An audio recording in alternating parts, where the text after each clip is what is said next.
హల్లెలూయా. దేవునామానికి మహిమ కలుగును గాక. ఈరోజు దేవుని యొక్క ప్రవచనం చూడండి. దేవుని యొక్క ప్రవచనం అంటే దేవుని యొక్క వాక్కు, దేవుని యొక్క మాట, దేవుని యొద్ద నుండి వచ్చే ప్రవచన వాక్కు. చూడండి, చాలామంది ఈ యొక్క ప్రవచన వాక్కును విని నిజంగా మాకు పర్సనల్గా మెసేజ్ చేస్తూ ఉన్నారు. ఎంతోమంది కామెంట్ సెక్షన్లో తెలియజేస్తూ ఉన్నారు, ఈ యొక్క వాగ్దానం మా జీవితంలో నెరవేర్చబడును గాక, ఈ యొక్క వాగ్దానమును మేము పొందుకుంటున్నామని చాలామంది మెసేజ్ చేస్తున్నారు. చాలామంది బలపడుతున్నారు.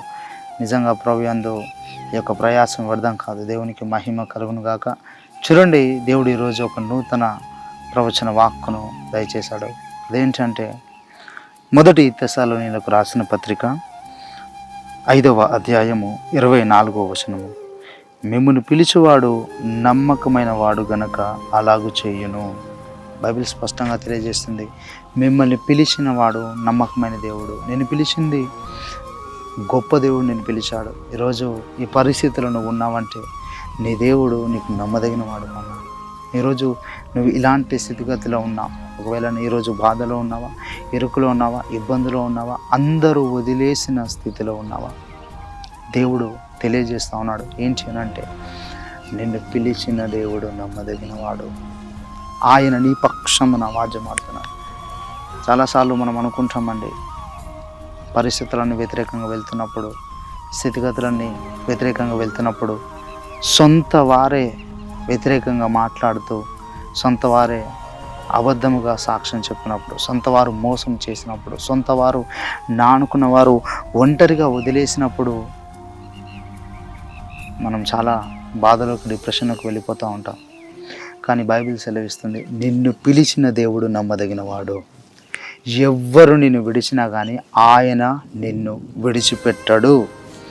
ఎన్నడూ విడువని ఎడబాయని దేవుణ్ణి నువ్వు కలిగి ఉన్నావు. ఈరోజు నీ దేవుడు ఎవరో మీరు తెలుసుకోండి. చాలామంది మనుషులను నమ్మి ఊరికనే మోసపోతుంటారండి. కానీ దేవుని నమ్మి మోసపోయిన వారు చరిత్రలో లేరు.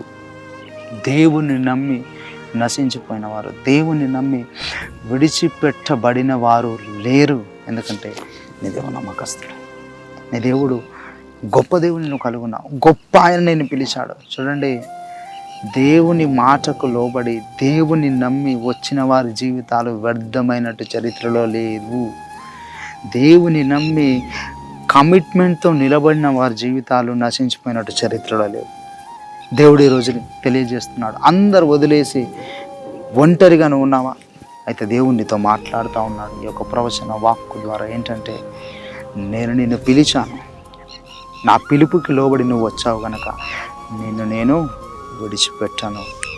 ఆయన విడిచిపెట్టడానికి అన్యాయస్తుడు కాదు, మీ కుటుంబ సభ్యుడు కాదు, ఆయన నీ కొలిగ్ కాదు, ఆయన నేను విడిచిపెట్టడానికి, నేను మోసం చేయడానికి నీ బంధువు కాదు, ఆయన నీ దేవుడు నీ కోసం ప్రాణం పెట్టినవాడు. అంత గొప్ప దేవుని కలిగి ఉన్నాడు కనుక, అంత గొప్ప దేవుని నువ్వు కలిగి ఉన్నావు కనుక ఈరోజు ధైర్యంతో లే. నిన్ను ఆయన విడిచిపెట్టలేదు. ఆయన నీ పక్షమున నిలబడి ఉన్నాడు. God bless you. ఈ యొక్క వాగ్దానం నువ్వు ప్రభు ఈరోజు మీ జీవితంలో స్థిరపరిచి నెరవేర్చును గాక. దేవుడు మీ దీవించును గాక.